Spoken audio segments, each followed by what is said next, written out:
नमस्कार, आपका माइक्रोमैथ YouTube channel पर स्वागत है। हम लोग संख्या पर बनने वाले क्वेश्चन को देख रहे हैं कि संख्या में क्या क्या क्वेश्चन बनते हैं, जिसमें हम लोगों ने परिमेय और अपरिमेय पे देख लिया है कि उसके क्या क्या क्वेश्चन बनते हैं और उसमें जो बचे हुए क्वेश्चन हैं वो हम प्रैक्टिस सेट में डाल देंगे।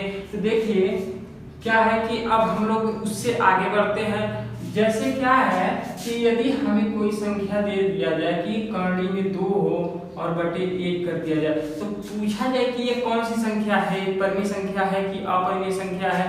तो यहाँ पर किसी संख्या को हम इस रूप में क्या लिख सकते हैं कि नहीं लिख सकते हैं। आपको बताया गया है कि यदि कोई संख्या परिमेय संख्या होगी तो उसे हम p/q के रूप में लिख सकते हैं। तो देखिए जहाँ पर q का जो मान है वह 0 के बराबर नहीं होना चाहिए, तो यहाँ पे जो हमारा q है वह 0 के बराबर नहीं है, लेकिन सिर्फ p जो है वो √2 है, √2 है। तो इसे क्या हम इसको क्या हम कह सकते हैं कि यह हमारा रेशनल नंबर है, परिमेय संख्या है। तो आपको यह पता होना चाहिए कि यह जो p हमारा होगा यह हमेशा पूर्णांक होगा। क्या होगा? पूर्णांक होगा। यह कौन सी संख्या होगी जो p हमारी होगी वह हमेशा पूर्णांक वाली संख्या होगी, वह पूर्णांक होगी। पूर्णांक को पता है आपको, माइनस अनंत से लेकर के हमारी प्लस अनंत तक की संख्या जो होती है वह पूर्णांक होती है।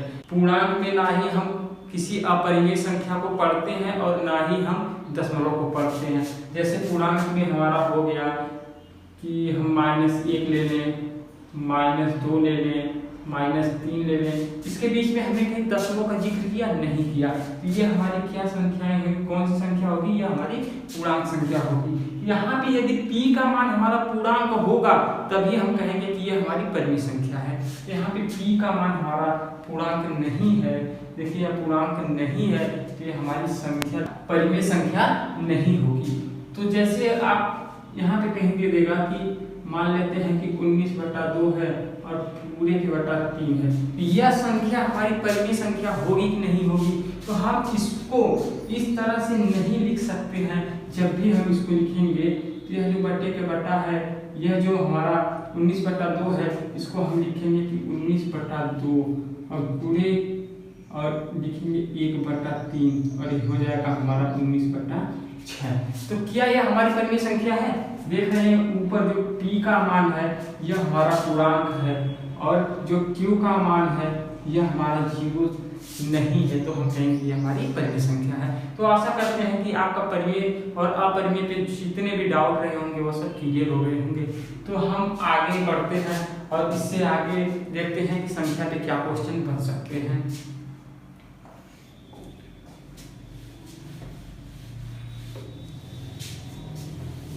नंबर लाइन पर हम संख्या को रिप्रेजेंट कर रहे हैं, तो हम एक रेखा बनाते हैं, लाइन बनाते हैं और यहाँ पे मान लेते हैं कि इसके बीचों बीच यह हमारी एक संख्या 0 है, इसके बीचों बीच हमारा क्या है? 0 है। अब इससे हम इस साइड जाएंगे तो क्या होगी? हमारी संख्याएं किसमें होंगी? माइनस में होंगी। तो हम यहाँ पे आएंगे तो हो जाएगा -1, यहाँ पर आएंगे तो -2 और यहाँ पर आएंगे तो -3, यहाँ पर आएंगे तो -4। अब इसी तरह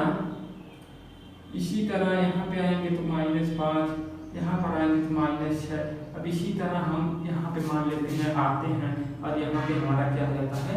-8। अब यहाँ पे जब इससे हम दाहिनी साइड बढ़ते हैं तो क्या होती है? इससे दाहिनी साइड बढ़ेंगे तो हमारी संख्या धनात्मक होती है। तो 1 हो जाएगी, यहाँ पे यह 2 हो जाएगा, यह 3, यह 4, यहाँ पे 5 हो जाएगा, यहाँ पे 6 हो जाएगा, यहाँ पे 7 हो जाएगा, यहाँ पर 8 हो जाएगा, इसी तरह अनंत तक ये जाएगी। देखिए अब हमें इन पर बनने वाले क्वेश्चन को देखना है कि इन पर कैसे कैसे क्वेश्चन, क्या क्या क्वेश्चन बन सकते हैं। तो देखिए हम यदि इसको यहाँ से यहाँ तक, यहाँ से यहाँ तक बांटे तो यहाँ पे देख रहे हैं कि ये कौन सी संख्या बन रही है, यह कौन सी संख्या बन रही है। तो इसको क्या हम इस संख्या को बोल सकते हैं कि नॉन पॉजिटिव नंबर। इसे नॉन पॉजिटिव नंबर बोल सकते हैं, बिल्कुल बोल सकते हैं। कि यह धनात्मक संख्या नहीं है। आपको यह पता होगा कि 0 ना तो हमारी धनात्मक है ना ही ऋणात्मक है। यदि हम ऋणात्मक में लेंगे तो इसमें कहेंगे कि यह हमारी पॉजिटिव संख्याएं नहीं है, यह हमारी पॉजिटिव संख्या है नहीं, यह हमारी कौन सी संख्या है, यहाँ इसे हम क्या कहेंगे, यह हमारी पॉजिटिव संख्या नहीं है। तो यदि हम इसमें से 0 को ना लें और 0 को जब ना लेंगे, 0 को नहीं लेंगे तो यह कौन सी संख्या हो जाएगी हमारी, निगेटिव नंबर। कौन सा नंबर, निगेटिव नंबर, जिसे हम बोलते हैं ऋणात्मक संख्या। देखिए यदि हम 0 को ले लेंगे और उसके बाद बोलेंगे कि ये हमारी कौन सी संख्या है, ऋणात्मक, तो वहां पे आप कहेंगे कि 0 तो ना तो धनात्मक होती है ना ही ऋणात्मक, ना धनात्मक होती है ना ही ऋणात्मक, तो आप इसे कैसे ऋणात्मक संख्या का नाम उसको देते हैं। तो यहाँ पे 0 को हम छोड़ देंगे और उसके बाद इतनी संख्याओं को लेंगे, -1 से लेकर के -अनंत तक की संख्या को लेंगे, तो वह कौन सी संख्या होगी, हमारी ऋणात्मक संख्या। और यदि हम 0 को इसमें मिला लें तो हम कहेंगे कि ये संख्याएं धनात्मक नहीं है, इन संख्याओं को कहेंगे कि ये संख्याएं धनात्मक नहीं है। और इसी तरह अब यदि हम यहाँ से यहाँ तक की संख्या को क्या कह सकते हैं, 1 से लेकर के +1 से लेकर के प्लस अनंत तक की संख्या को क्या कहेंगे, इसको कह सकते हैं कि पॉजिटिव नंबर है, इसमें कोई ऋणात्मक संख्या है नहीं है, हम इसे पॉजिटिव नंबर बोल सकते हैं, धनात्मक संख्या बोल सकते हैं, बिल्कुल बोल सकते हैं। तो देखिए यदि हम इसी में 0 को मिला लें, 0 को मिला लेंगे तो क्या हम इसको बोल सकते हैं कि नॉन निगेटिव नंबर, कि यह ऋणात्मक संख्या नहीं है। तो यदि कोई पूछेगा कि यह ऋणात्मक संख्या नहीं है तो क्या आप कहेंगे कि यह धनात्मक संख्या है, तो आपको वहां पे थोड़ा सा कंफ्यूजन होगा कि यह ऋणात्मक नहीं है तो धनात्मक है। देखिए 0 को छोड़ करके और सभी संख्या क्या होगी, धनात्मक। 0 को छोड़ करके और सभी संख्या क्या होगी, हमारी इसमें धनात्मक संख्या होगी। तो हम यहाँ पर 0 को यदि इसमें से निकाल देते हैं, निकालने के बाद देखेंगे तो क्या हो जाएगी, धनात्मक संख्या। यदि 0 को ले लेंगे उसमें तो हम इसे धनात्मक संख्या नहीं कहेंगे, इसे हम कहेंगे कि यह ऋणात्मक संख्या नहीं है। और उसी तरह इसमें अगर हम 0 को ले लेंगे तो कहेंगे कि यह संख्या हमारी धनात्मक नहीं है, यह संख्या हमारी धनात्मक नहीं है। और 0 को हटा देंगे इसमें से, यदि हम 0 को इन संख्याओं में से हटा देंगे तो इसे कहेंगे कि हमारी ऋणात्मक संख्या है, निगेटिव नंबर है। तो देखिए यहाँ से जो हमारी पॉजिटिव नंबर होते हैं उसे हम क्या बोलते हैं, इसे हम बोलते हैं नेचुरल नंबर, नेचुरल नंबर। और इस नेचुरल नंबर को हम क्या कहते हैं, हिंदी में इसे बोलते हैं प्राकृतिक संख्या, प्राकृतिक संख्या। अब इसी नेचुरल नंबर में हम 0 को मिला लें और 0 को मिलाने के बाद हम इसे बोलते हैं कि नॉन निगेटिव नंबर। जब इसे नॉन निगेटिव नंबर बोलते हैं और इन्हीं सभी संख्याओं को हम बोलते हैं होल नंबर, होल नंबर, जिसे हिंदी में बोलते हैं पूर्ण संख्या। देखिए प्राकृतिक संख्या से हमारी पूरी संख्या नहीं बन सकती है, क्यों? यदि प्राकृतिक संख्या में हम 0 को ना लें तो हमारी संख्या 9 तक ही रह सकती है। जैसे हम 0 को मिलाएंगे, 0 से बड़ी संख्या को लेंगे तो वह हमारी संख्या बढ़ती चली जाएगी।